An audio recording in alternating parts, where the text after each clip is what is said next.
हिंदुस्तान के एक सरसब्ज और खामोश से गांव चांदपुर में एक बेहद हुसीन नौजवान औरत रहती थी जिसका नाम चंपा था।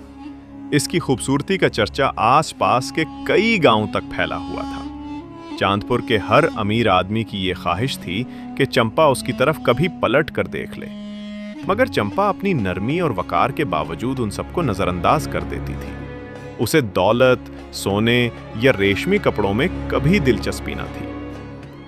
एक दिन दोपहर के वक्त जब धूप मिट्टी की सूं सूं करती खुशबू के साथ फैली हुई थी, चंपा अपने घर के सामने पानी भर रही थी कि एक दुबला पतला मगर निहायत खूबसूरत भिखारी उसके दरवाजे पर आया। उसके चेहरे पर मासूमियत थी और आंखों में एक इंजानी चमक। उसका नाम कालू था। चंपा ने जब पहली बार कालू को देखा तो उसके दिल में एक नरम सी हलचल हुई। वो उसके फटे पुराने कपड़ों को देख रही थी, मगर नजर बार बार उसकी सादा मगर दिलकश आंखों पर जा ठहरती थी। पहली ही मुलाकात में चंपा उस खूबसूरत भिखारी की दीवानी हो गई।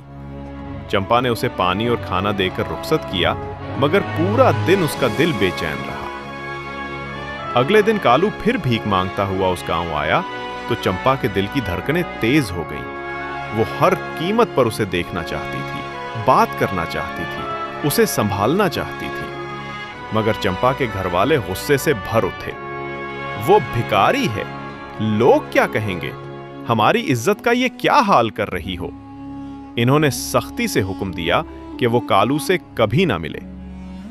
लेकिन दिल का हुक्म कौन सुनता है। चंपा हर दिन किसी न किसी बहाने दरवाजा खोलती, मगर कालू को ना देखकर बेकरार रहती। दूसरी तरफ कालू भी चंपा की मोहब्बत में गिरफ्तार हो चुका था। वो रातों को गांव के बाहर पीपल के दरख्त के पास बैठकर चंपा के बारे में सोचा करता। एक दिन वो हिम्मत करके उससे मिलने के लिए चंपा के घर के करीब आया, मगर गांव के चंद लोगों ने उसे देख लिया। ये भिखारी चंपा के घर क्यों आता है, ये हमारी इज्जत का सवाल है।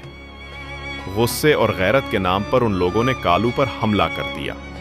बेचारे के पास न ताकत थी न हिफाजत। चंद लम्हों में वो जमीन पर गिर गया और फिर कभी ना उठा। कालू की मौत की खबर जब चंपा तक पहुंची तो उसके अंदर जैसे सारा जहां टूट गया। वो दिन रात रोती रहती।